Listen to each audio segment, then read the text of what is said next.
Street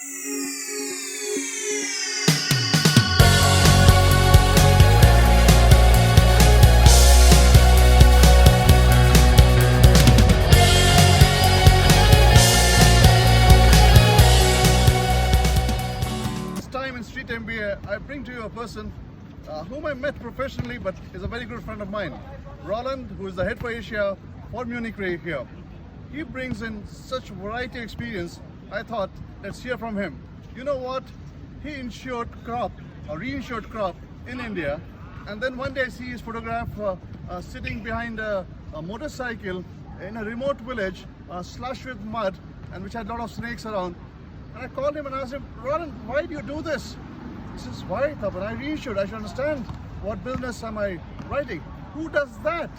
Who goes to a small village in India to do a crop cutting to understand what has he reinsured? Let's hear from Roland. Roland, why do you do that? Like, why do you do such activities where you go to such far off place? Like, I have so many reinsurers. Nobody does that. Why do you do that? So, as you said, we do it because you need to understand what's happening on the ground. If you don't understand what's really happening, what's happening in India, what happens in the last village, you need to understand that. And then we need to really adjust our approach to the local companies, of course to companies like you. If we want to be a really good partner to you, we need to understand what you are, and we need to understand what services we can provide to you. So being in India, being on the crop cutting experience, going to the last village, it's not only experience, I think it's a commitment what we need to bring to the scheme and to your company. So I heard you took a tractor, yes. Then you took a motorcycle, yes. You took a local school bus, yes. Then you walked on the foot with your mud covered in, yes. your shoes covered in mud, with a lot of snakes in the field to experience the crop cutting. See, the biggest lesson for us is here.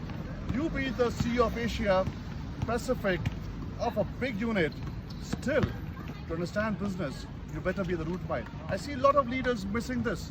They feel that they have arrived with a designation and they lose touch with the ground. They get into ivory castle and then the decision you make are stupid decisions that you can't blame anybody. I think that's one learning that we get from this experience of Roland. Let's move to the next. He has been in Korea, he has been in Asia for half of his career, seen different markets, different cultures. And stand from him, what did you learn from working in different countries, different cultures? What's one thing that we should pick up? If we have to work in different countries and different cultures, what is that we should learn? Thank you very much. I was very gifted that my company sent me in very young years to Asia. I started off very young in Korea, but my first business trip of course brought me to India. I was a trainee of our company to India. I was in the age of 25 and my first business trip was to Calcutta. I mean, it is unbelievable experience. 25 years ago, at that time, the industry was of course a nationalized industry. My learnings at that time, I'm still benefiting today. So I'm very thankful actually to India, to the Indian insurance industry. I was a trainee of that. And I have to say, the passion what the people already applied at that time, it's still with me. So whatever the company is doing to me, I will never give away my India responsibility actually. I will be part of the India growth story and of course of the success story. So I learned a lot actually in all these years, but most I would like to share is like, you need to localize your mindset, you need to adapt to local, I think, customer experience. You cannot be a global player and just act global. You need to be really local in what you do. Two lessons from what Roland just spoke. First, at a young age, he was ready to go to places where he had never been, not heard of. Today, when I look at a lot of my young colleagues, and if they have to move to different locations to try something new, a lot of times they hesitate. If they hesitate, they don't learn. See, after so many years of hard work, experience, moving up his career, when he talks about his learning of culture, he talks about his first learning. He talks about going to new territory, new land, to new businesses to learn, and he says that learning helps him till date. So the second lesson that we have is, whatever may happen, at a young age you get an experience, you get to go somewhere, go and learn.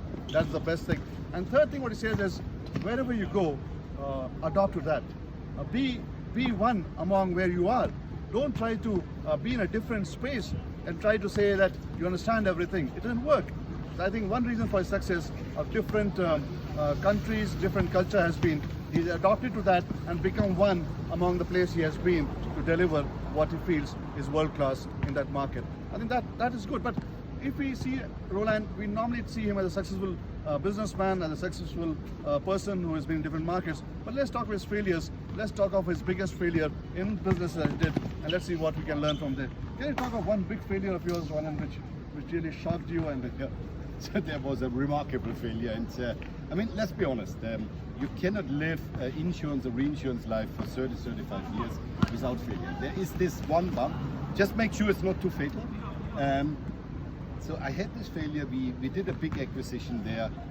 I was not close to it. When it came to the integration, it didn't go well. At the end, we had to sell it off. So to cut it short, the learning out of this is you need to take everything what you experience, what you should have done better, and take to the next level.